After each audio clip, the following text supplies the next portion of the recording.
A'udzubillahi minasyaitonirrajim. Bismillahirrahmanirrahim. Alhamdulillahirabbil alamin. Allahumma sholli wa sallim ala sayidina Muhammad wa ala alihi wa sahbihi wasallim. Assalamualaikum warahmatullahi wabarakatuh. Jumpa dengan saya lagi, Neng Eva. Gimana kabarnya sahabat hikmah semuanya hari ini? Yang soleh dan solehah, yang baik hatinya, yang cantik dan yang ganteng lahir batinnya, yang tidak sombong, rajin menabung, serta rajin sedekah. Semoga hari ini sehat-sehat walafiat dan dalam lindungan Allah Subhanahu wa Ta'ala. Dan semoga kita semuanya mendapatkan kucuran rahmat, keberkahan, dan keridhoannya, serta mendapat syafaat baginda Rasulullah Shallallahu Alaihi Wasallam, baik ketika di dunia maupun di akhirat kelak. Amin, amin, amin, ya robbal alamin. Baik sahabat hikmah semuanya, sebelumnya saya akan mengingatkan bahwa video ceramah YouTube ini dibuat untuk umum dan bagi siapa saja yang mau mengambil pelajaran, manfaat, serta hikmah di dalamnya, serta untuk pertumbuhan dan perkembangan jiwa kita setiap harinya. Jadi semangat terus belajar berbenah jiwa. Dan juga video ceramah YouTube ini dibuat tidak untuk menyinggung siapapun dan tidak untuk merendahkan siapapun. Justru sebaliknya, di sini kita belajar berbenah jiwa, belajar menata jiwa, belajar membeningkan hati dalam rangka ketauhidan menuju Allah Subhanahu wa Ta'ala. Jadi semangat terus belajar berbenah jiwa dan berjuang melawan hawa nafsu kita sendiri.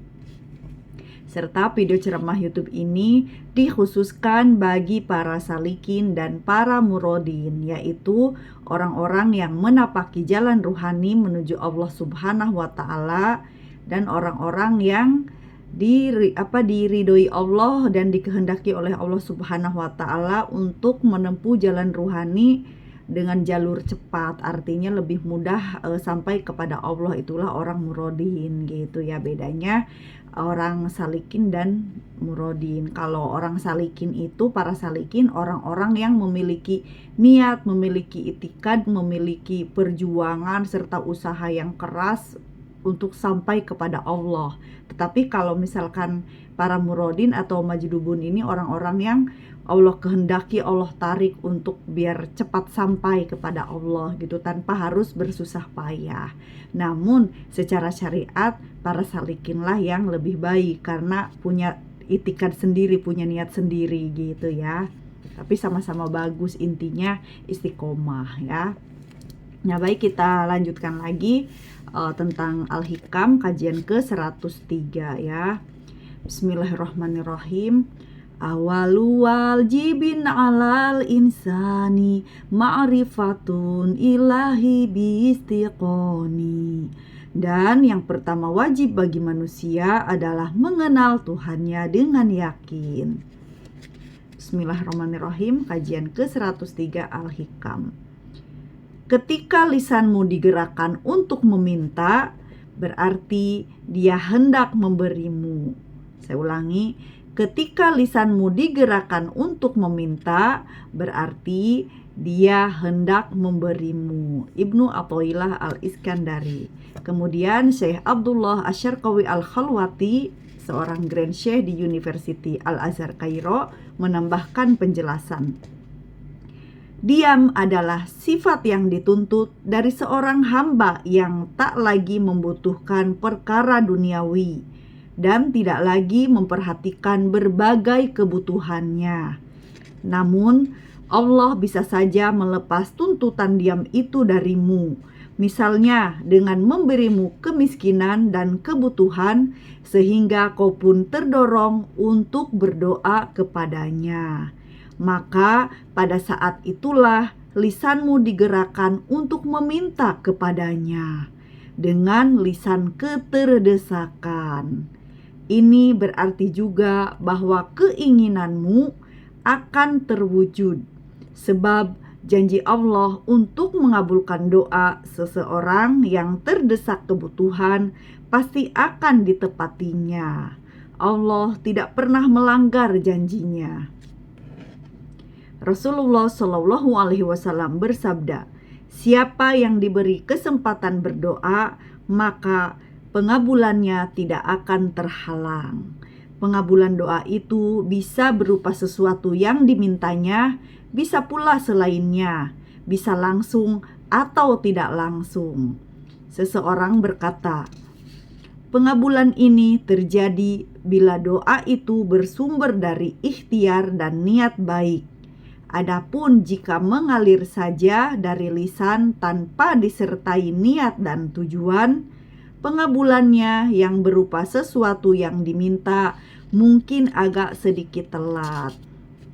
Nah, jadi diam itu sifat atau sikap seorang arif yang sudah wusul, yang sudah sampai kepada Allah. Artinya dia itu hatinya itu diam, tidak banyak meminta, tidak banyak mengeluh, tidak banyak risau akan sesuatu yang belum ia dapatkan, tetapi fokus kepada Allah, fokus zikir dan riadoh bagi seorang arif yang sudah mengenal Allah. Bukan berarti sombong dalam berdoa, karena mereka sudah merasa cukup bersama Allah di hatinya, sehingga hidupnya itu mengalir apa adanya, karena sadar di dalam hatinya bahwa Allah itu maha mencukupi kebutuhannya. Jadi berdoanya itu bukan berdoa meminta tentang perkara duniawi, tetapi lebih kepada berdoa untuk keselamatan umat muslim, untuk diberikan rahmat semua muslimin dan muslimat atau umat baginda Rasulullah SAW, atau mendoakan keselamatan dan perlindungan untuk semua makhluk di muka bumi ini. Misalkan biasanya berdoanya itu ke hal-hal yang bersifat religius atau spiritual gitu. Bukan berarti dia sombong tidak meminta karena merasa cukup gitu. Jadi hari ini rezekinya misalkan nasi atau hanya ikan saja, cukup, alhamdulillah, tidak akan meminta daging atau meminta daging unta yang jauh jaraknya gitu kan. Jadi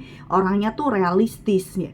Tetapi di saat-saat tertentu, saat terdesak gitu kan, jadi kalau misalkan lagi terhimpit dalam kesempitan dan sangat membutuhkan gitu, nah biasanya akan tergerak seorang arif ini untuk lisannya itu berdoa kepada Allah, meminta gitu, karena memang terdesak kan. Nah kalau sudah terdesak, karena memang orang arif ini ibaratnya tuh orang-orang yang sudah mengenal Allah ini kan sadar hatinya pun walaupun misalkan merasa cukup tapi tetap fakir, artinya merasa butuh kepada Allah, sehingga tergerak lisannya untuk meminta sesuatu kepada Allah Subhanahu wa Ta'ala, sehingga ia berdoa lalu doanya pun dikabulkan gitu ya. Jadi bukan berarti di sini diam itu wah diam tidak pernah berdoa nih sombong, padahal di dalam Al-Qur'an barang siapa yang tidak mau berdoa termasuk orang yang sombong misalkan ya. Nah, jadi bukan diam ini bukan sombong, tetapi diam karena kesadaran hatinya merasa cukup bersama Allah.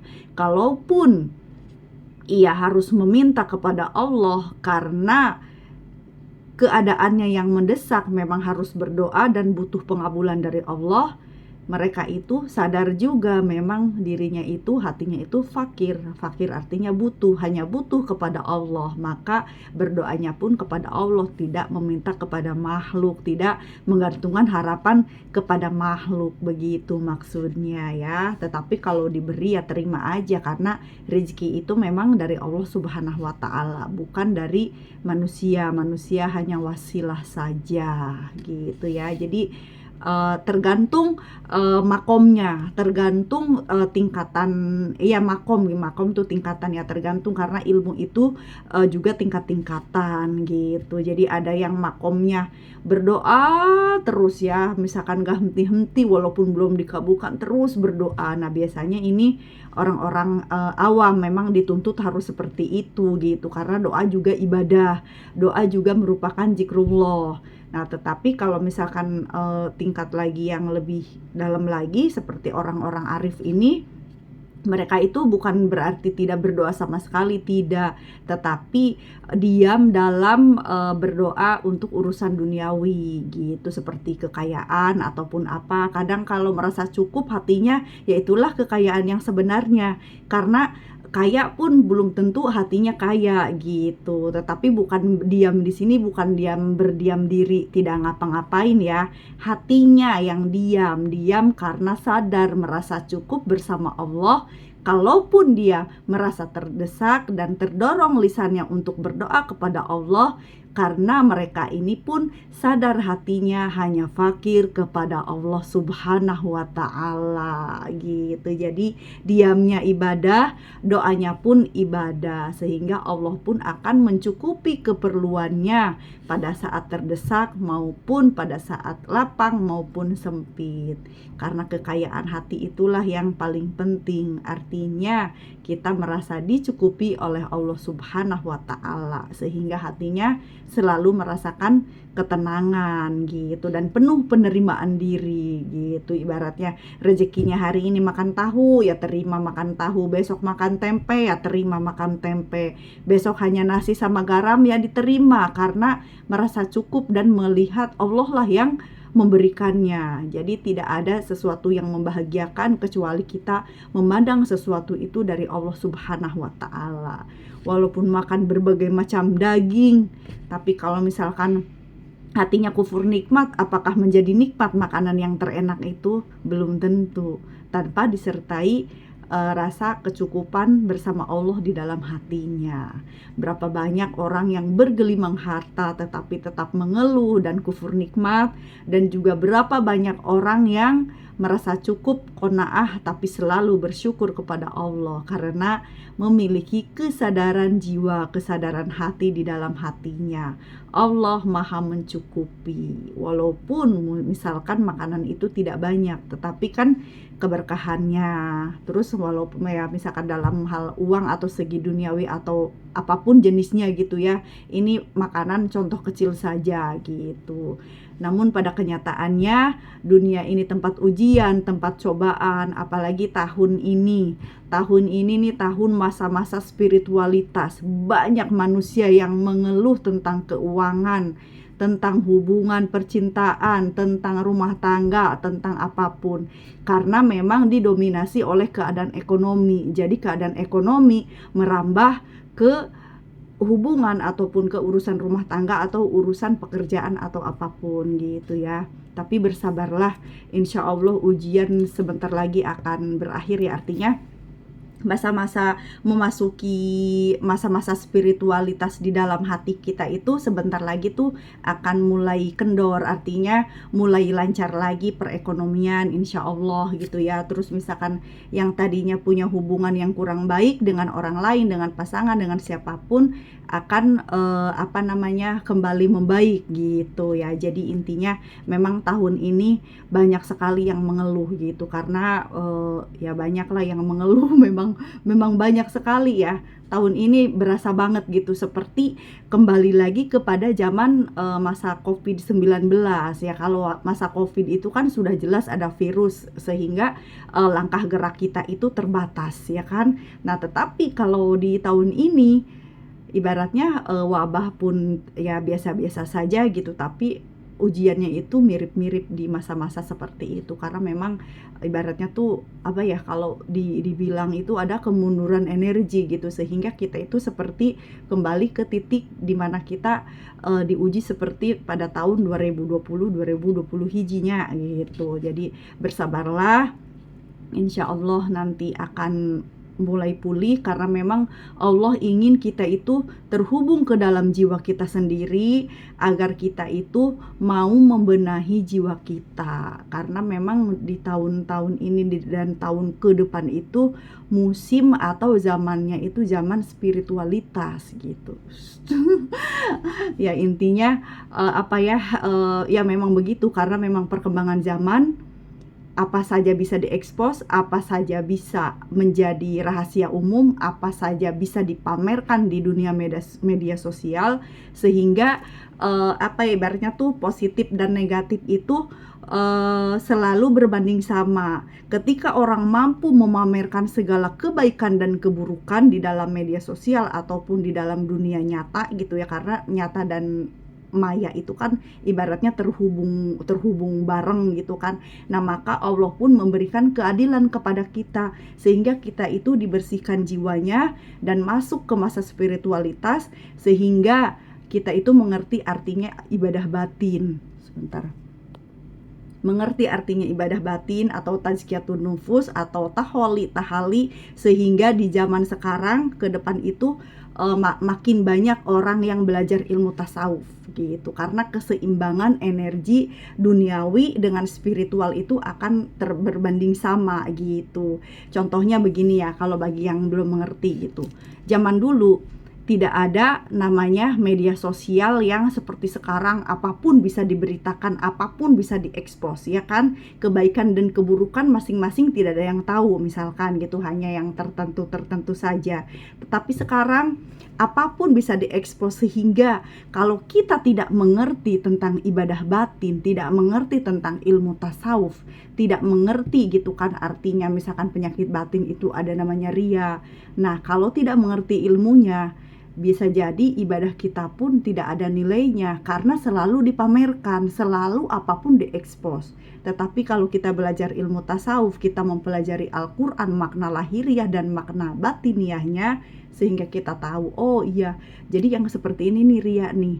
Ya udah, berarti kan, tapi kan sekarang keburukan makin banyak diekspos, tapi saya juga harus mengekspos kebaikan tanpa harus bernilai ria itu bagaimana gitu. Akhirnya kan kita mempelajari ilmunya, belajar ilmu tasawuf. Oh, ternyata niat saya inilah yang harus diperbaiki gitu. Jadi saya ini contoh ya, bukan saya yang diri saya gitu. Ini contoh si A lah gitu misalkan. Jadi si A ini yang tadinya selalu pamer kebaikan dan keburukan di media sosial tanpa mengetahui ilmu yang dipelajari, ilmu tasawuf gitu ya, ilmu makna Al-Qur'annya itu tidak dipelajari. Akhirnya kan dia belajar mencari seorang guru yang mursyid. Jadi diajarkan ini loh tazkiyatun nufus, tazkiyatun nafs. Jadi kamu itu harus membersihkan jiwa kamu gitu. Kamu harus bertobat. Kamu harus tahu artinya ikhlas, dan kamu harus tahu artinya sabar, tawakal, tawadu gitu kan, tauhid, ridho dan sebagainya. Dan kamu juga pertama-tama harus membersihkan penyakit batin kamu dari ibaratnya ujub, ria, dengki, hasad, terus misalkan sombong, takabur, dendam, marah gitu kan, apapun itu jenis penyakitnya harus dihilangkan. Akhirnya timbullah hidayah dari Allah kepada hatinya gitu kan. Jadi ternyata oh berarti yang saya harus perbaiki ini adalah niat, bagaimana kebaikan saya untuk mengimbangi keburukan, sehingga keburukan di medsos itu akan kalah dengan kebaikan tanpa harus menjadi ria. Itu bagaimana?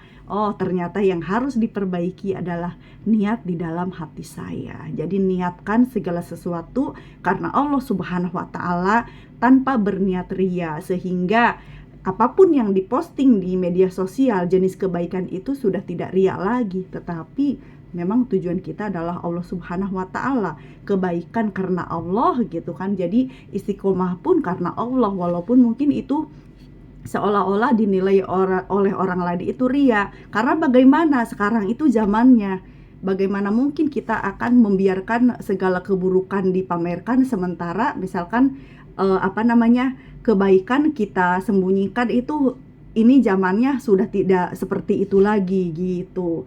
Karena bagaimanapun kebatilan, keburukan itu ya harus kita kalahkan. Jadi kita akhirnya kan perang kebaikan dengan keburukan lewat medsos tanpa berniat ria, tetapi luruskan niat hanya untuk atau karena Allah Subhanahu wa Ta'ala. Jadi yang tadinya awalnya ria untuk pamer itu sudah tidak ada lagi, tetapi lillahi ta'ala gitu ya. Semoga bisa difahami. Wallahu a'lam bisawab. La haula wala quwwata illa billahil aliyyil azim. Rabbana la tuzigh qulubana ba'da idh hadaitana wa hab lana min ladunka rahmah innaka antal wahhab. Walhamdulillahirabbil alamin. Allahumma sholli ala sayyidina Muhammad wa ala ali sayyidina Muhammad. Oke, cukup sekian. Saya mohon maaf kalau ada kekurangan dan kesalahan dalam menyampaikannya. Saya hanya manusia biasa yang belajar dan terus belajar. Ambil baiknya dan buang buruknya, dan semoga bermanfaat. Minal aidin wal faidin, mohon maaf lahir dan batin. Wassalamualaikum warahmatullahi wabarakatuh. Orang baik pandai mengambil hikmah. Sehat lahir dan batin is the best always. Syukron jazilan.